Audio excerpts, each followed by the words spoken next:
Ya, ada yang Eropa, tiga, Amerika Latin, Amerika Serikat dan Middle East, lalu India, Afrika speaking English, French speaking, dan Asia, Oceania itu yang saya bertugas di situ. Itu kira-kira tugas saya sekarang.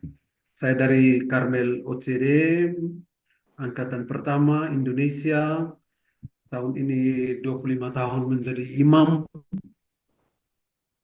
eh, September bulan depan. Jadi ya lumayan. Terima kasih untuk doa-doanya untuk kelompok ini yang mendoakan para imam eh, dengan tekun. Jadi terima kasih untuk semuanya itu. Kira-kira begitu ya perkenalannya.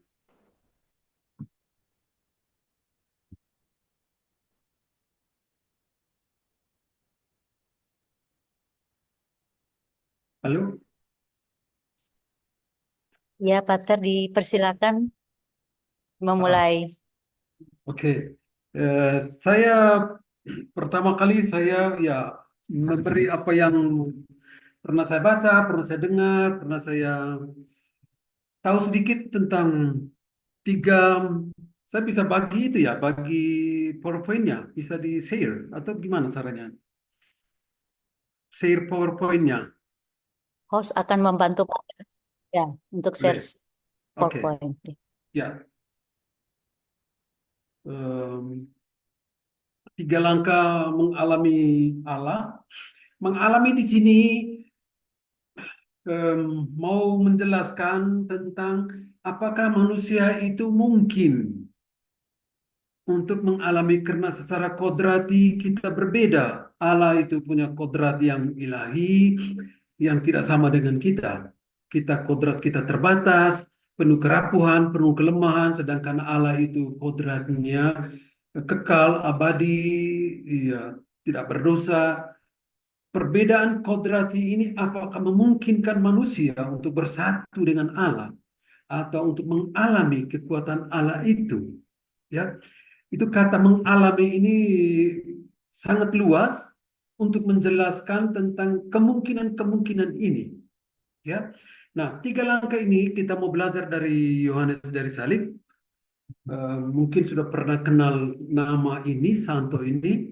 Kita bisa lihat slide berikutnya. Kita kenal sedikit tentang Orang Kudus ini ya. Mungkin Bapak Ibu sudah pernah dengar dari para pastor yang lain yang berbicara tentang Orang Kudus ini. Secara singkat saja, saya mau katakan bahwa Yohanes dari Salib ini adalah co-pendiri dari Santa Teresa bersama Santa Teresa dari Avila atau Teresa dari Yesus, pendiri Karmel Tidak Berkasut (OCD). Jadi dari tahun 1542 sampai 1591 ya. 1542 dia dinamakan Juan de Yepes. Juan de Yepes itu nama keluarga. Nama yang diberikan oleh keluarganya, oleh bapak dan mamanya. Lalu dari keluarga ini dia mendapat formasi, pendidikan, edukasi tentang kemanusiaan dan tentang hidup spiritual. Dan tahun 1563 dia bergabung dengan Ordo Karmel, Ordo Karmel di Salamanca, dan dia mengambil nama religius Santo Matias. Wah, itu tradisi dalam hidup religius punya diberi nama religius terakhir untuk memberi fokus bahwa orang yang memilih itu dia akan berdevosi kepada itu. Ada yang mengambil hati kudus dari Bunda Maria begitu. Jadi beliau ini mengambil nama Juan de Santo Matias ketika dia menjadi anggota Ordo Karmel, ya. Dan dia studi teologi di Salamanca, studi tentang Santo Thomas Aquinas pada saat itu yang banyak diajarkan di universitas-universitas pada masa itu. Dan ketika dia ditabiskan imam tahun 1567, dan ketika dia dari Salamanca ke Medina del Campo itu sekitar 1 jam.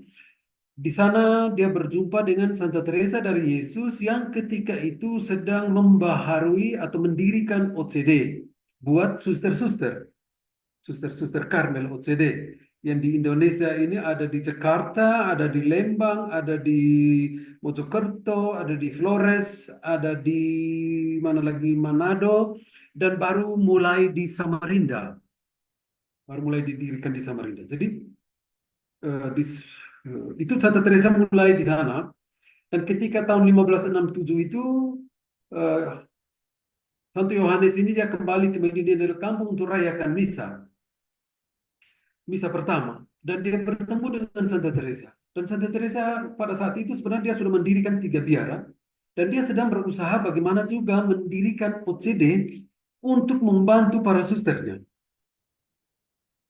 Sehingga dia bertemu dengan Yohanes dari Salib dan dia katakan orang ini sangat cocok untuk menjadi pendiri, pionir, ya, menjadi pionir. Lalu Santa Teresa mempersiapkan mereka bertiga pada saat itu, Yohanes dari Salib, Antonio dari Yesus, dan Jose dari Kristo, dan mereka mulai mendirikan biara di Durelo tahun 1568. Mereka mendirikan biara Karmel OCD pertama di Durelo. Durelo itu bagian dari Castilla di dekat Avila. Mereka mulai di situ dengan nama religius yang diberikan oleh Santa Teresa sendiri, yaitu dari salib, dari Yesus, dan dari Kristo. 3 orang pendiri pionir ini. Sehingga mau menjelaskan bahwa semua nama mereka itu berhubungan dengan hidup dengan Kristus. Artinya spiritualitas mereka adalah kristosentris. Kristus menjadi segala-galanya. Kristus menjadi pusat perjalanan hidup dari biara yang baru didirikan ini. Dan sampai sekarang para pastor, para suster Karmel OCD itu menggunakan nama-nama religius seperti ini. Jadi dan Yohanes dari Salib pindah dari yang sekarang, kemudian berpisah antara Okam dan OCD. OCD menjadi ordo sendiri, Okam menjadi sendiri, didirikan oleh Santa Teresa dan Yohanes dari Salib itu. Jadi ini sekedar secara singkat perjalanan hidup orang kudus ini. Dia pernah dipenjara selama 9 bulan karena problem yang rumit pada saat itu. Dia dikurung selama 9 bulan, dan dalam waktu itu 9 bulan itu banyak sekali hal-hal yang tidak menyenangkan. Artinya banyak penderitaan yang dia alami, tetapi justru dalam situasi seperti itu dia bisa menulis banyak sekali puisi-puisi yang kemudian dia menjelaskan tentang puisi-puisi itu, tentang bagaimana perjalanan manusia sampai kepada Allah. Bagaimana manusia bisa mengalami Allah. Caranya bagaimana? Apa yang dari mana dan bagaimana? Apakah hanya lewat doa-doa yang kita ucapkan kita bisa mengalami Allah?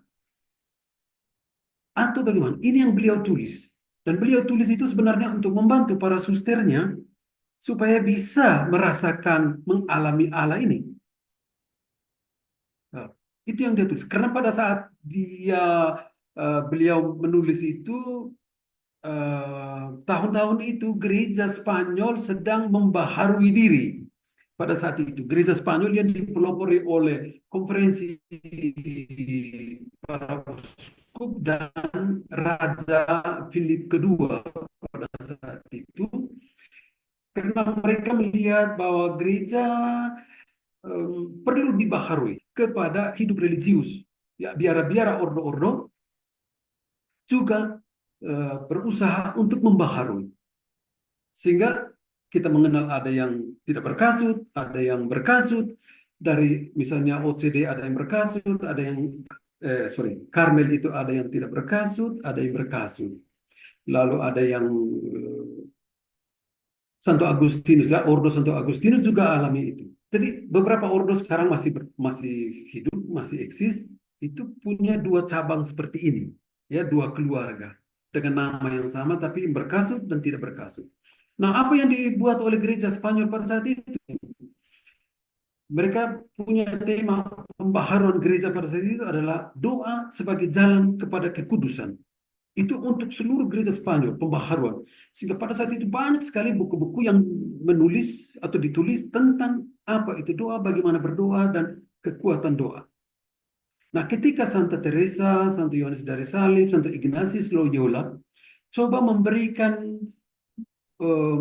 pengajaran yang baru atau aspek spiritual yang baru kepada anggota-anggotanya, mereka tidak lagi menulis tentang apa itu doa, bagaimana berdoa, metode berdoa, tidak lagi. Mereka menulis sedikit lebih tinggi tingkatnya, berbicara tentang ketika orang mengalami kejenuhan dalam doa, bagaimana dia harus dibantu.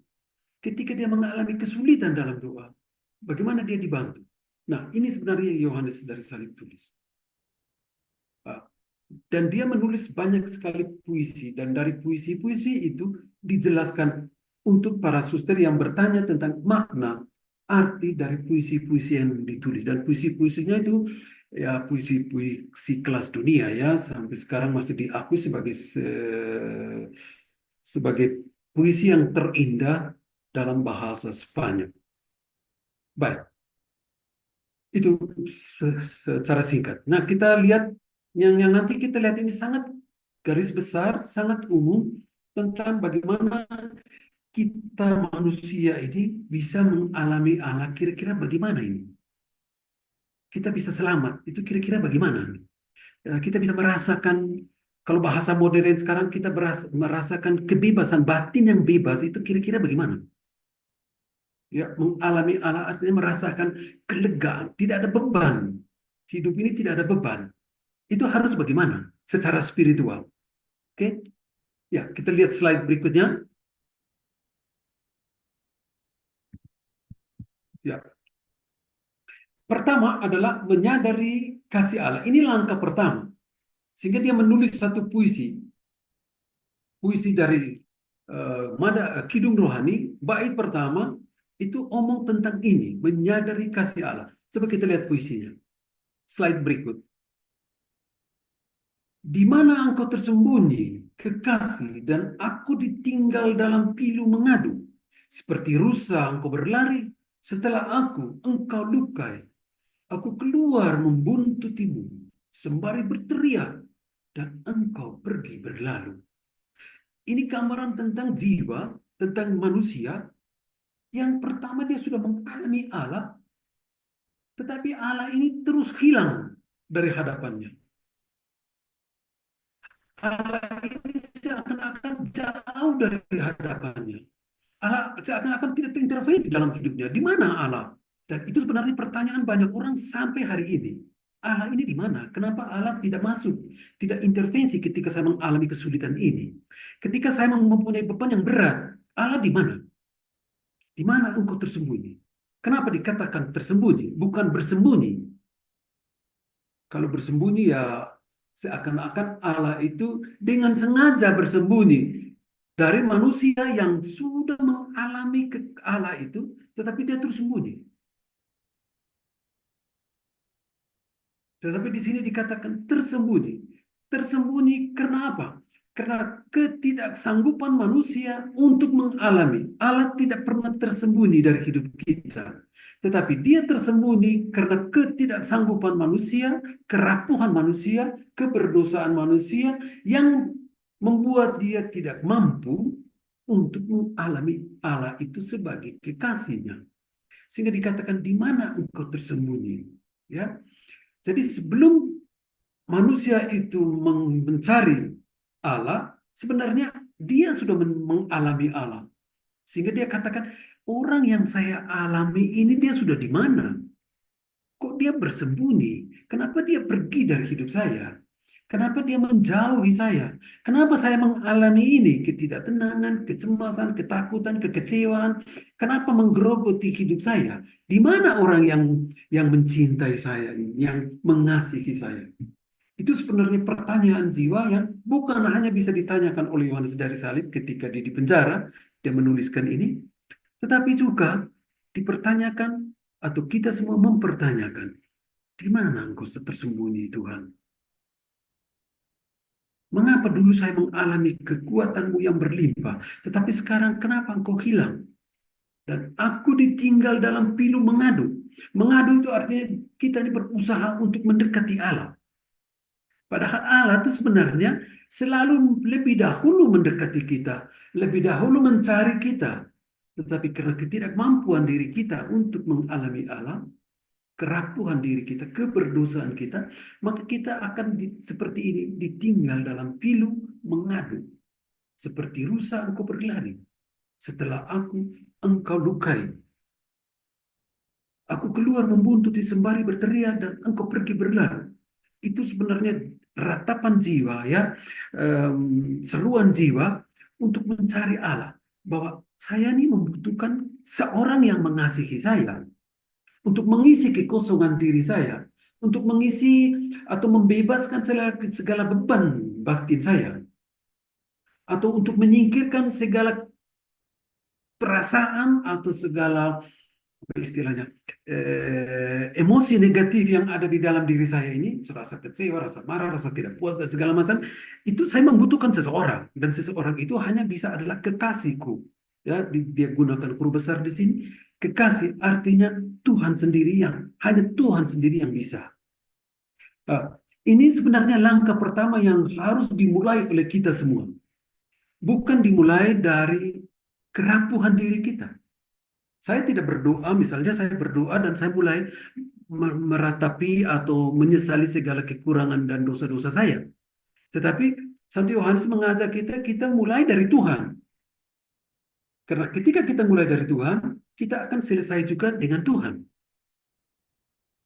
Maksud saya, misalnya contoh konkret ya. Kalau saya mulai, katakanlah memaafkan.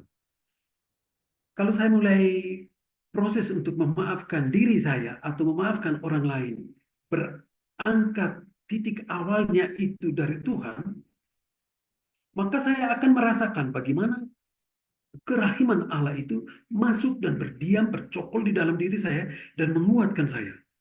Pengalaman dimaafkan oleh Allah yang kuat ini membuat orang yang mengalami kerahiman Allah ini berusaha untuk juga memaafkan orang lain atau memaafkan dirinya sendiri dengan kekuatan Allah sendiri.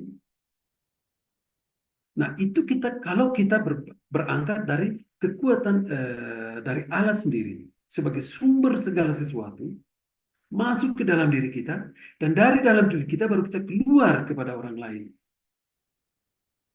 Nah, kita tidak bisa mulai ini dari dalam diri kita, penuh dengan kerapuan, ya, penuh dengan keberdosaan. Tetapi dari Allah ke dalam kita dan kepada orang lain. Bukan dari kita kepada Allah dan kepada orang lain. Ya, baik. Lanjut. Pengalaman kerahiman Allah ini sebagai dasar utama pertumbuhan hidup. Hidup apa? Kemanusiaan sebagai manusia, ya, dengan kodrat sebagai manusia yang rapuh dan lemah, yang berdosa, yang terbatas, yang bisa marah, yang bisa kecewa, yang bisa jengkel, yang bisa segala-galanya.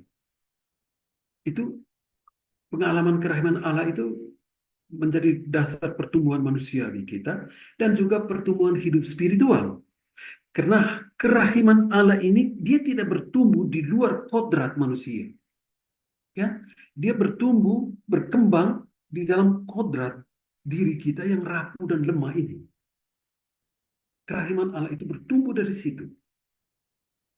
Sehingga ketika kerahiman Allah, berkat Tuhan, eh, apa itu, rahmat Allah ini bertumbuh, maka yang kodrati itu dia akan perlahan-lahan disappear, ya, apa itu istilahnya, perlahan-lahan itu dia eh, Menghilang. ya, menghilang atau dikuasai oleh kerahiman Allah. Jadi rahmat itu tidak berkembang di luar diri kita. Dia harus berkembang di dalam diri kita. Maka pengalaman mengalami kerahiman Tuhan itu menjadi proses pertumbuhan, proses perjalanan awal. Sehingga Santa Teresa atau Santo Yohanes dari Salib mereka sangat menekankan bagaimana orang bisa mengalami, merasakan sungguh-sungguh. ya, merasakan sungguh-sungguh tentang kasih Allah. Saya ini orang yang dikasihi oleh Allah. Itu perlu kita bicara dengan diri kita sendiri. Saya secara psikologis orang diajak untuk bicara dengan diri sendiri. Saya dikasihi oleh Allah. Maka saya punya kewajiban untuk mengasihi diri saya sendiri. Dan saya punya kewajiban untuk mengasihi diri saya. Karena siapa saya? Allah saja mengasihi saya, kenapa saya tidak mengasihi diri saya? Saya harus mengasihi diri saya karena itu hukum ilahi, hukum kudus, kewajiban ilahi untuk mengasihi diri saya. Untuk merasakan bahwa Tuhan itu mengasihi saya. Nah, ketika saya merasakan itu, maka pertumbuhan diri saya secara kodrati, secara manusiawi itu dia akan jalan. Kalau saya tidak mengasihi diri saya secara kodrati, secara manusiawi, masa rahmat Allah juga tidak bertumbuh. Rahmat Allah tidak bertumbuh. Ya, sebagaimana eh, dalam Injil perumpamaan tentang benih yang jatuh di tanah yang berbatu-batu, tanah yang keras, tanah yang baik. Tanah ini adalah simbol hati. Ya, benih itu adalah rahmat. Ketika hati tidak disiapkan untuk mendapatkan rahmat, rahmat itu akan turun dan dia pergi. Dia tidak berdiam di dalam diri. Ketika dia tidak berdiam di dalam diri, secara kodrati pun dia tidak akan membantu kodrat ini untuk bertumbuh. Maka pengalaman kerahiman Allah itu perlu, pengalaman cinta Allah itu sangat penting supaya hati kita semakin lebar, hati kita semakin kuat, hati kita semakin mampu untuk menghadapi segala kesulitan-kesulitan yang kita alami atau untuk menikmati berkat Tuhan. Ya, ini pengalaman. Nah, Allah bagaimana rahmat Allah itu masuk? Lewat apa? Lewat apa? Melalui intelek kita, melalui kehendak kita, dan melalui daya ingat, memori. Allah tidak masuk lewat hal-hal yang lain. Karena itu daya kekuatan rohani manusia untuk bertumbuh adalah itu. Ya. Jadi dalam diri kita ini ada dalam secara antropologis ya, itu ada aspek yang eksternal dan aspek yang internal. Aspek internal eksternal itu yang di luar itu adalah indera-indera, ya, 5 indera. Itu kekuatan yang ada di luar diri. Sedangkan kekuatan yang ada di dalam diri adalah intelek, kehendak, dan memori, daya ingat. Nah, ini dihubungkan ya. Kita mempunyai mata untuk melihat dan mata melihat sesuatu dan mata memberikan informasi kepada intelektual. Intelek kita, otak kita akan bekerja dengan kehendak kita dan kita mengambil keputusan dari apa yang kita lihat. Atau saya mendengar informasi entah informasi baik atau tidak baik, kita akan mengolah itu ke dalam intelek dan kehendak akan mengolah itu dan kita mengambil keputusan. Sehingga indera eksternal itu, indera-indera itu akan membantu untuk menghubungkan kita dengan dunia luar. Menghubungkan dunia batin kita dengan dunia luar. Sehingga ketika indera-inderanya baik, maka dunia batinnya juga akan baik. Ketika dia melihat hal yang, mendengar hal yang tidak baik, tetapi inteleknya itu mengolah supaya yang tidak baik ini jangan masuk, maka itu kekuatan intelek akan membantu supaya yang tidak baik ini yang saya dengar ini saya mengambil keputusan untuk tidak mempercayai itu dan tidak melanjutkan itu. Bisa juga saya mendengar hal yang baik, saya membuat keputusan dan keputusan itu untuk saya atau saya menyebarkan kepada orang lain. Ini yang ada di dalam diri kita dan Allah masuk lewat ini. Kita berdoa sekarang. Bapak Ibu berdoa ya untuk mendengar, untuk bicara dengan indera-indera. Dan indera-indera ini akan membantu untuk masukkan ke dalam otak dan kehendak dan itu diolah oleh kemampuan diri kita untuk menghasilkan sesuatu yang baik. Sehingga ada proses perubahan secara manusiawi, proses pertumbuhan hidup secara manusiawi. Ini bisa dibuat oleh orang yang tidak ada agama. Orang yang tidak percaya Tuhan, dia bisa buat. Karena dia punya kemampuan manusiawi itu untuk bertumbuh. Dia punya kemampuan indera-indera untuk menangkap itu, ditangkap oleh indera-indera, informasi yang ditangkap oleh indera-indera diolah dengan intelek yang baik, dengan kehendak yang baik, maka itu menjadi berkat untuk pertumbuhan atau untuk menekan pertumbuhan.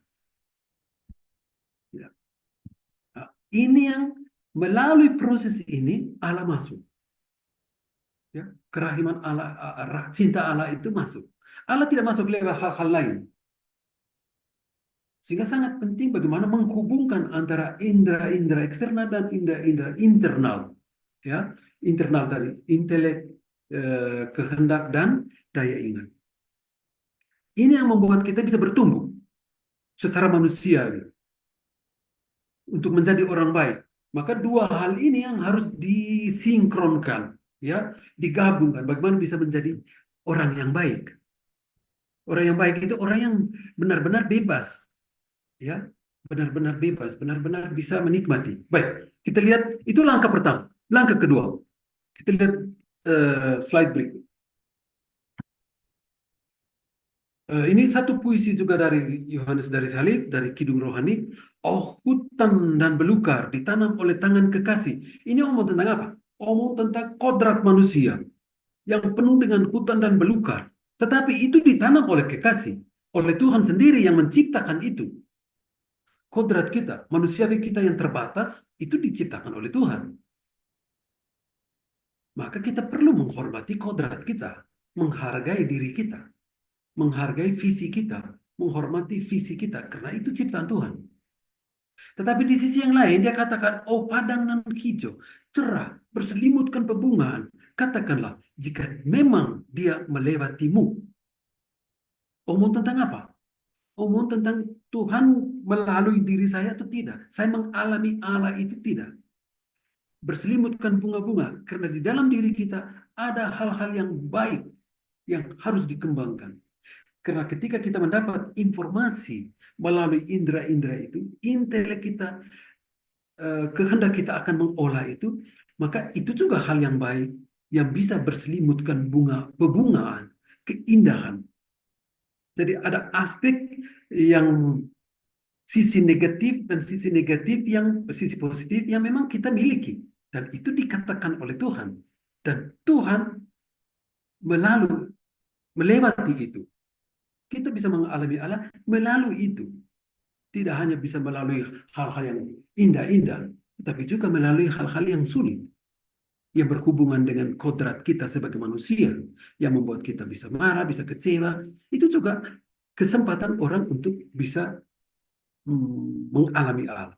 Sehingga dikatakan, katakanlah, jika memang dia, Allah, kerahiman, cintanya, melewati itu atau tidak.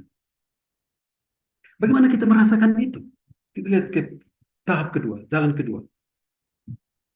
Slide berikut. Langkah kedua, pemurnian jiwa. Ya. Nah, ketika jiwa itu kita ya, jiwa itu artinya pribadi kita berusaha untuk mengalami Allah, di situ juga terjadi proses pemurnian. Apa yang dimurnikan? Intelek saya, kehendak saya, dan daya ingat saya. Itu dimurnikan. Ya.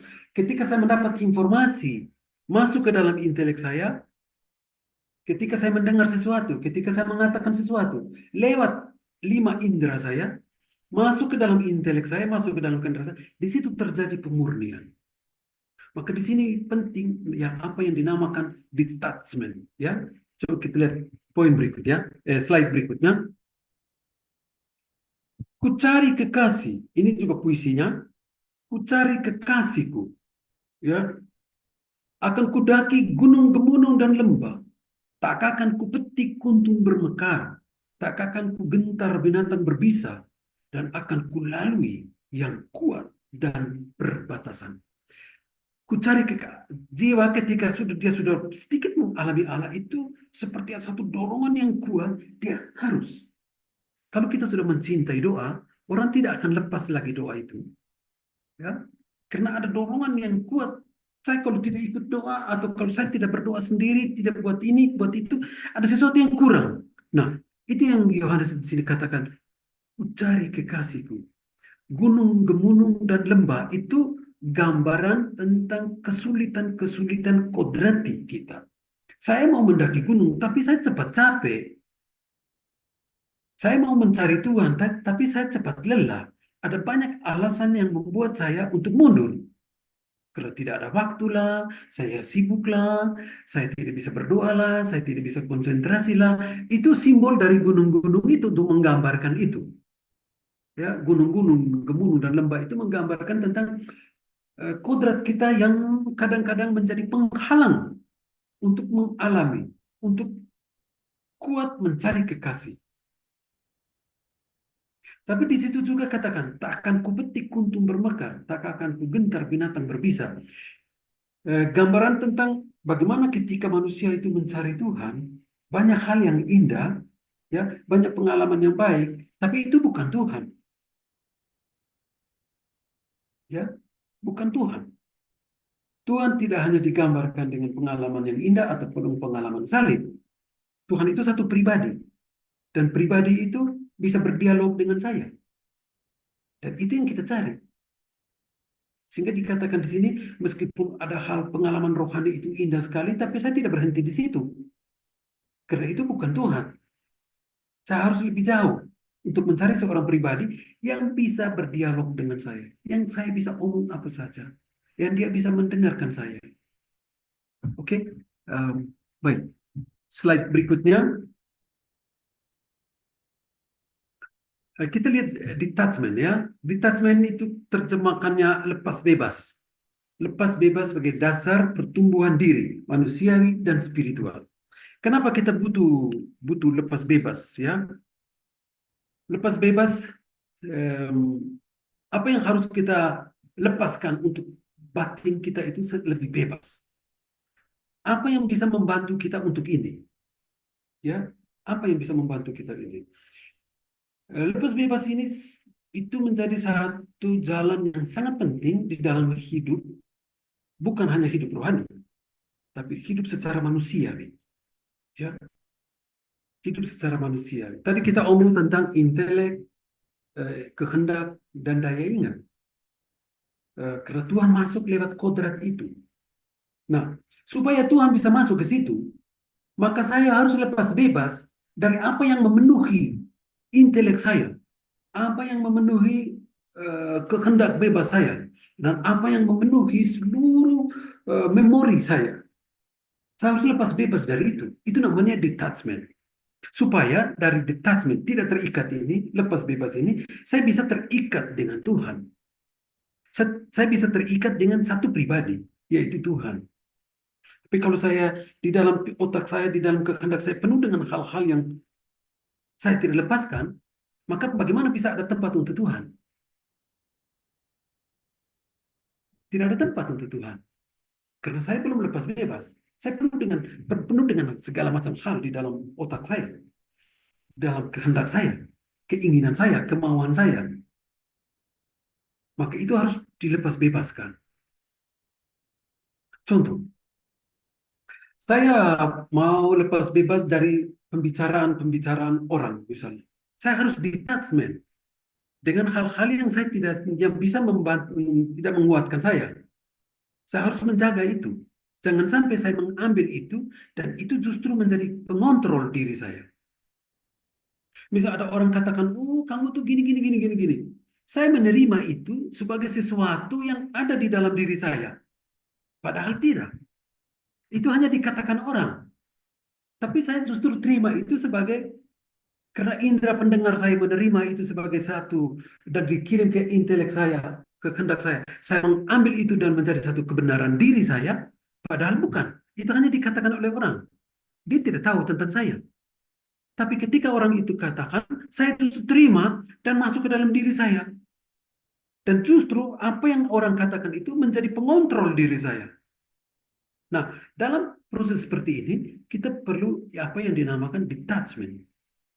Kita menolak atau menjaga membuat benteng supaya apa yang orang dengar itu saya hanya dengar dan keluar, tidak masuk ke dalam otak saya dan tidak menjadi pengontrol diri saya. Itu detachment, ya, tidak terikat, lepas bebas. Itu yang dibicarakan oleh Yohanes Darsari, bukan berhubungan dengan hanya berhubungan dengan barang-barang materi, tidak. Bisa juga dibuat dengan barang-barang materi, tapi itu gampang. Tapi yang tidak gampang adalah berhubungan dengan hal-hal yang tidak bersifat materi, yang seperti tadi saya katakan. Itu bagian kedua sebagai detachment itu menjadi eh, penting. Baik, kita lihat poin berikut, slide berikutnya.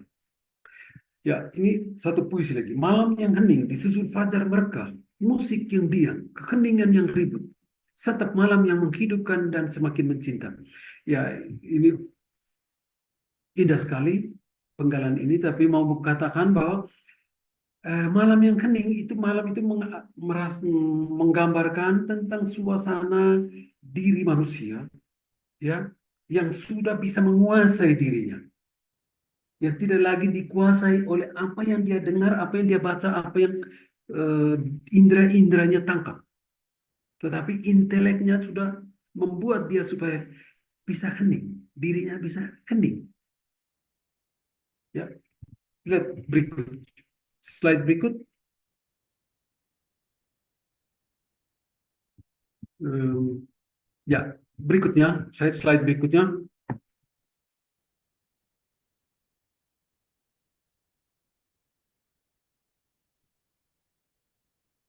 Ya, kita masuk ke dalam langkah ketiga, yaitu transformasi dalam cinta. Langkah pertama mengalami Tuhan, dan ketika itu Tuhan seakan-akan hilang dari hidup kita.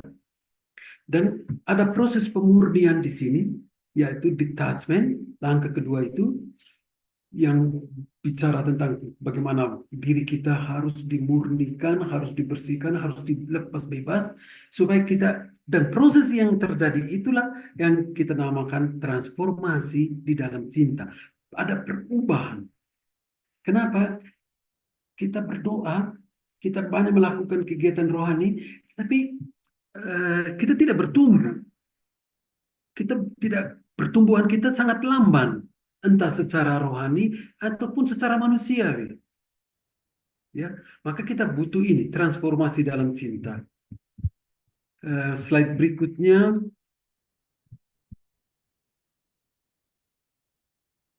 ini gambaran tentang jiwa yang sudah benar-benar bisa menguasai dirinya sendiri, tidak lagi dikuasai oleh hal-hal dari luar. Ya, gambaran tentang merpati putih. Ya, dia sudah menemukan Tuhan. Tuhan sudah membebaskan dia. Tuhan sudah membuat dia menjadi benar-benar seperti merpati. Ya, karena proses detachment, proses yang kedua tadi yang kita, poin kedua yang kita lihat, dia akan menjadi seperti merpati, ya, yang kembali ke bahtera dengan rasa itu. Artinya ada sebuah proses perubahan yang total, entah secara manusiawi pun ataupun secara spiritual. Ya, bagaimana ini proses ini bisa terjadi? Coba kita lihat slide berikut. Ya, apa dan bagaimana transformasi diri itu terjadi? Ya. Transformasi diri ini terjadi, langkah ketiga, itu hanya melalui iman, harap, dan kasih. Iman, harap, dan kasih inilah yang membantu supaya intelek kita, ya, kehendak kita, dan daya ingat kita itu dibaharui, dibersihkan, dimurnikan oleh iman. Ketika iman itu terlibat di dalam hidup, ya, benar-benar diandalkan dalam hidup, maka iman ini akan membantu. Bagaimana cara bantunya? Iman membantu intelek kita, ya, memurnikan intelek kita, membersihkan intelek kita. Membersihkan apanya?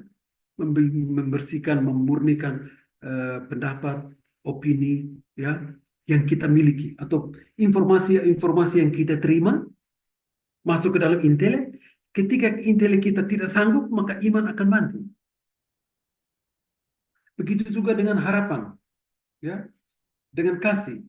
Ketika keinginan saya begitu banyak, saya harus mau begini, anak saya harus begitu, bapak saya harus begitu, orang tua saya harus gini. No, no, no. Wait, sabar. Kamu harus lihat dalam kasih, bagaimana kasih dilibatkan di dalam situ. supaya segala keinginan, segala kemauan itu benar-benar dimotivasi atau dimurnikan benar-benar oleh kasih. Karena kalau tidak transformasi diri, proses detachment itu tidak akan sampai kepada puncak iman, harap, dan kasih. Jadi iman, harap, dan kasih ini adalah hadiah Allah untuk kita, sekaligus tanggapan kita kepada Allah. Ya, sekaligus tanggapan. Harapan itu untuk membersihkan daya ingat kita. Ya, ada banyak sekali daya ingat kita yang membuat kita sakit hati. Ya, kadang-kadang kita ingat hal-hal yang tidak perlu, hal-hal yang tidak perlu, hal-hal yang justru menyakitkan kita ingat, hal-hal yang baik justru tidak diingat. Atau kita lebih banyak ingat hal-hal yang buruk tentang orang lain, tentang teman di komunitas lah, tentang suami lah, tentang istri lah, tentang orang tua, tentang kan, justru itu yang diingat. Nah, bagaimana ini hal-hal seperti ini bisa dibersihkan, bisa disehatkan? Kalau bahasa modern, bagaimana ini disehatkan secara spiritual? Ketika harapan kita masuk ke dalam daya ingat kita, ada harapan yang bagus, ada jalan yang baik, ada hal yang istimewa. Itu bisa membuat orang melupakan hal-hal yang buruk. Begitu juga dengan kasih. Kasih itu membersihkan, memurnikan eh, apa itu keinginan, kemauan. Ada 1001 macam keinginan dan kemauan yang kita miliki. Ya, tetapi kasih itu akan mengajar kita bagaimana supaya kasih ini benar-benar murni, benar-benar membuat saya sendiri yang mengasihi orang lain itu bebas. Lepas bebas, benar-benar lepas bebas, batin saya itu lepas bebas dari segala kecemasan, ketakutan, kekecewaan. Pokoknya yang negatif itu bisa benar-benar saya bebas. Karena dimotivasi, didasari oleh kasih. Ya, iman, harap, dan kasih inilah yang bisa menjadi ukuran bagi kita apa hidup rohani saya bertumbuh atau dia stagnan. Dia di tempat saja. Iman, harap, dan kasih itulah bisa menjadi ukuran bagi kita. Apakah doa saya ini benar-benar bisa membuat saya berubah? Ada proses transformasi ketika saya berkomunikasi dengan Tuhan atau tidak? Itu dari iman dan harap dan kasih. Contoh kecil, ketika saya bisa melupakan kesalahan orang lain atau saya ikhlas menerima keberdosaan atau kekurangan diri saya, keterbatasan diri saya, itu bagian dari pertumbuhan. Ya, pertumbuhan secara manusiawi dan secara spiritual. Itu kira-kira. Ya, saya rasa waktu kita sudah tidak cukup ya. Sudah selesai ya. Tidak cukup, tapi sudah selesai. Saya kembali ke moderator.